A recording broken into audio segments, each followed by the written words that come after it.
রান্না করব এটার মোরলা মাছ। হ্যালো ফ্রেন্ডস, আর এদিকে হলো তেলাপিয়া মাছ।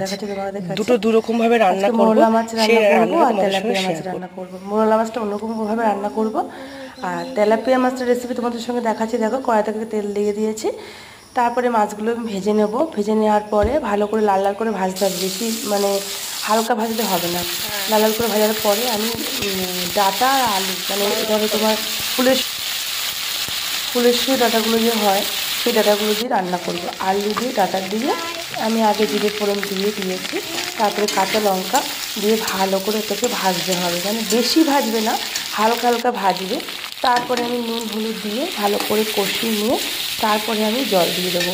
এবার জল দিয়ে দেওয়ার পরে এবার ভালো করে ফুটবে, তার জন্য আমি একটা ঢাকনা ঢেকে দেবো, বেশ সুন্দর করে আলু আর ডাঁটাগুলো যেন সেদ্ধ হয়ে যায়। তারপরে আমি মাছগুলো দিয়ে দেবো। দিয়ে দেওয়ার পরে তারপরে আমি এই মাছের মধ্যে একটু জিরের গুঁড়ো, হালকা করে জিরের গুঁড়ো, মানে তোমরা যদি বেটেও করতে পারো, আমি তো বেটে করার সময় পাইনি, তাই বেটে করিনি। কেমন লাগলো রেসিপিটা প্লিজ কমেন্ট করে জানাও।